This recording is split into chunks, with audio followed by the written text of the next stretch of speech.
श्री कृष्ण कहते हैं, जिम्मेदारियां भी खूब परीक्षा लेती है, जो निभाता है उसी को परेशान करती है। कहीं ना कहीं कर्मों का डर है, नहीं तो गंगा पर इतनी भीड़ नहीं होती। जो कर्म को समझता है उसे धर्म को समझने की जरूरत ही नहीं। पाप शरीर नहीं करता, विचार करते हैं, और गंगा विचारों को नहीं, सिर्फ शरीर को धोती है। शब्द का महत्व तो बोलने के भाव से पता चल जाता है, वरना वेलकम तो दरवाजे के गेट पर भी लिखा होता है। मन की लिखूं तो शब्द रूठ जाते हैं, और सच लिखूं तो अपने रूठ जाते हैं। जिन पैसों में अपनी मेहनत की महक ना हो, वह पैसा सुख के साधन तो दे सकता है, लेकिन मन को शांति नहीं। बचपन कितना खूबसूरत था, तब खिलौने जिंदगी में थे, और आज जिंदगी खिलौना है। श्री कृष्ण कहते हैं, आपने किसी फल को पेड़ से अलग होते हुए देखा है? बड़ा दुख होता है जब आप अपने उद्यम से अलग होते हैं, परंतु ये दूरी भी आवश्यक है। आप फल को ही ले लीजिए, अपने जीवनदाता वृक्ष से अलग होकर यह न केवल किसी की भूख शांत करेगा, अपितु इसके भीतर के बीज से एक नए वृक्ष का सृजन भी होगा और कई फल उगेंगे। सृजन की प्रतिक्रिया में पीड़ा आवश्यक है। यदि पीड़ा नहीं होगी तो सृजन नहीं होगा। पीड़ा अपने उद्यम से दूर होने में, इस फल की भांति हम मनुष्य को भी अपने उद्यम से, अपने सगे संबंधियों से अलग होना पड़ता है।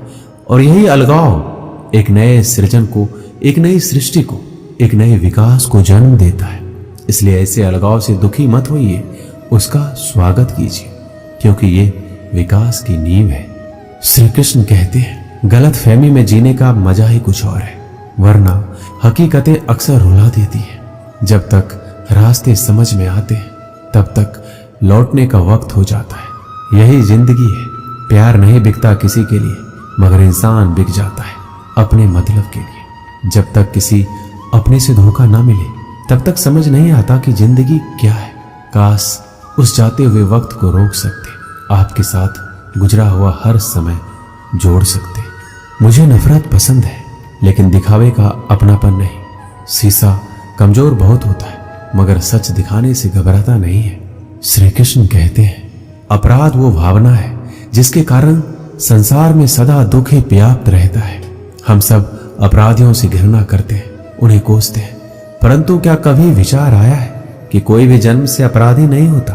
तो ऐसा क्या कारण है कि कोई इतना बुरा बन जाता है कि वो बुराई की सीमा ही पार कर जाए? कारण है कामना।